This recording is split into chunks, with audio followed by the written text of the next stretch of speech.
I thought he would be better on Israel, probably worse on Ukraine. Uh, I thought he would be better on the border, but probably in a way that has a lot of rough edges around it. There were a lot of things he'd be better. Now, I didn't vote for him because we talked about this earlier. Like he did things that were disqualifying, so Mhm. I can't vote for him.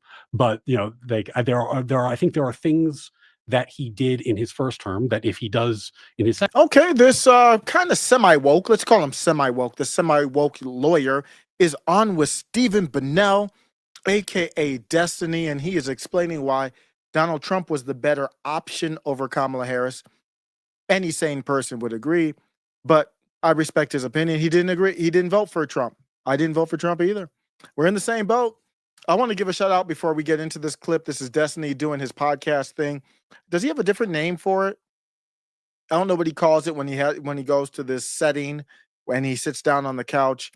When we get into this clip, it's gonna get into some good stuff. This conversation, this is on Last Night with Destiny. Last Night on Destiny, that other channel he does. The title of the video is Ex-Democrat Lawyer Confronts Destiny and Explains Why He Left the Left. It's great discussion. Loved it. I'm gonna get back to the clip. Shout out to Destiny. Stephen Bonnell is doing great content. He's not doing any drama. And his content, even though, obviously there's going to be agreements, disagreements, he's substantive on his content. He's one of the best out there. I thought he was going under with all the drama and stuff going on, but when you look at his channel, the work is good. Let's get to the clip. Destiny with a semi-woke, but really interesting lawyer here. Second term, and who knows, like he was listening to the Federalist Society about his judge picks, and if you look at, like we talked about Justice Gorsuch, we talked about Justice Barrett, he made some good picks. I hope he makes good picks again next time around. Okay. I feel like the border stuff is kind of weak because he didn't do anything about the border last time. Foreign policy wise, just a whole thing, I guess. Like there was no like big legislative accomplishments on the border. He didn't change anything of substance. Like he got lucky that he could Title 42 his way to some decent immigration stuff. But I think his last year at the border was the highest amount of like illegal crossings than any year under Obama even. Obama was so much better on the border. Agreed. Than Biden was. I mean, it's not comparable. Yeah, but I'm talking about Trump. I'm just saying that on Trump's last year, it was getting bad, and then he got to switch because he couldn't rely on Title 42 anymore. Yep. Well, I mean, I think the thing about border policy that's fascinating is that because it's executive and because the executive has so much power over border policy, all the playing in the joints is in executive policy. Well, but ideally, we wouldn't want it to be that way, right? Oh, no. I think it must be. Like, the border is one of the things that is, like, within the executive purview. I'm going to interrupt for a second. Destiny is really bad on the Constitution. And he doesn't understand the basic separation of power. Destiny's very smart. I just gave him credit in this intro. I'm not doing this to diss Destiny. So you Destiny fans, before you come in the comments, I have no problem going back and forth with you. I'm not coming at a point of trying to diss Destiny, or people say, well, you debate Destiny. Destiny would destroy me. I'm not saying that. But I will definitively say he's terrible on the separation of powers. Recently, we're in a world where Donald Trump is the executive and he wants to audit the Treasury or CIA or any one of these agencies. And this is the USA or USAID argument. So Donald Trump is the executive. There is nothing, zero, nothing. Listen to me, Destiny fans. There is nothing. This applies to Joe Biden too. I'm not switching this up just because it's Trump. There is nothing that is beyond the clearance level of the boss, the executive. And Destiny doesn't believe that. That's why the classified documents thing was such a big deal. Let me get back to it. But that it resurfaced itself. Destiny said, well, ideally, we wouldn't want the executive to be in charge of the border. Huh? They're the commander in chief. Why wouldn't we want them in charge of the border? Let's get back to the clip. Very clearly. In matters of national security, sure, but like, don't we want like immigration, like a good comprehensive? In matters of national security, sure. What, the border isn't national security? Are you listening to this? How buffoonish this sounds? Destiny's very smart, and he's taking a position just to have a side. He's doing a debate bro thing where it's like, I have to defend, or I have to go against Trump, and I have to defend this disgusting policy from Democrats. And that's when smart people start sounding stupid. The highest amount of like illegal crossings than any year under Obama, even. Obama was so much better on the border than Biden was. I mean, it's not comparable. Yeah, but I'm talking about Trump. I'm just Yeah. saying that on Trump's last year, it was getting bad, and then he got to switch because he couldn't rely on Title 42 anymore. Well, I mean, Right there, but Destiny's right, and Obama was. You could argue. I'd have to look at the numbers. I'm not going to make that statement definitively. That Obama was better on the border than Trump. I think you could look at it. I don't know off the top of my head. So everything, I'd like to stay in Mexico, but he did rely on Title 40. It was 42 because of the whole pandemic. Now this is where Destiny turns left. I think the thing about border policy that's fascinating is that because it's executive and because the executive has so much power over border policy, all the playing in the joints is in executive policy.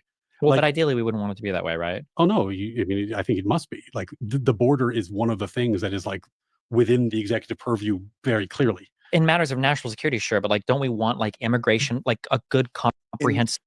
Everything about the border is national security. I guarantee you, Stephen, you don't want anybody crossing your property.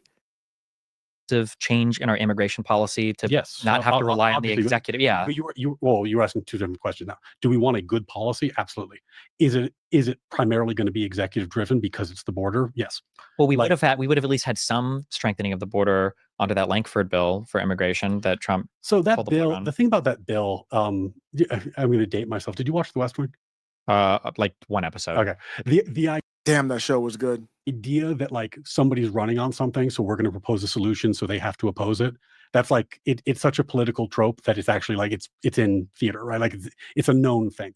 So what did we have? We had a really aggressively terrible border policy under Biden, and I mean aggressively terrible because my best explanation for it is that he was almost playing like the not Trump game. Like I want to do whatever Trump did, I'm going to do the opposite of him. There's things Trump did at the border that I disagree with, but you don't need to be the polar opposite. You could be more nuanced. You could do what Obama did. In any event, then we have this bill. Obviously, Trump doesn't want the bill because it's terrible for him politically, and that played out the way it played out. But then Biden was able to control the border without the bill because it always was about executive policy. I don't think he got as much as, I don't think through executive action, like I don't think he was able to expand the funding or the amount of like asylum judges. No, there. He was just, I think he kind of capped it a little, but I think that is being challenged now through the courts, and it's hard to know how much he can cap that indefinitely. What I'm saying is, and I'm not saying this to advocate for what Trump did. Sure. But like, you can go from kids in cages to Biden's policy to Biden's current policy without any change in the law. That's the scale of executive discretion in this area. Yes, it is. And Destiny here having a great discussion with someone who disagrees, and they had a civil discussion, at least from the standpoint of the woke lawyer. Whatever he is, I want to call him woke. It was good. It was authentic. It was about an hour and a half of just this. I would highly recommend it. And my biggest takeaway is, again, shout out to Destiny. I mean, he's still an inspiration. I've been going through, I mean, it's not on the topic of it, but let me just give a shout out to Destiny on record that I went through and looked at the Hassan Piker beef with Ethan. I've been following the Ethan Klein, Hassan Piker beef. On that beef side, I am on damn near 100% on Hassan Piker's side. But you can't talk about that beef if you go through the history of it without bringing up Destiny, Stephen Bunnell.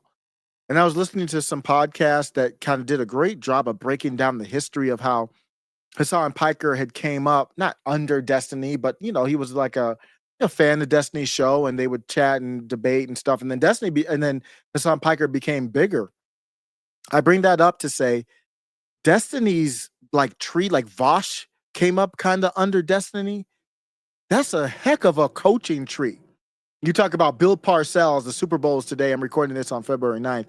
Bill Parcells won, I think he won 2 with the Giants. I forget whatever one, but underneath him, he had Bill Belichick, who basically off of his coaching tree, Bill Belichick won 7 with Brady after that or something like that.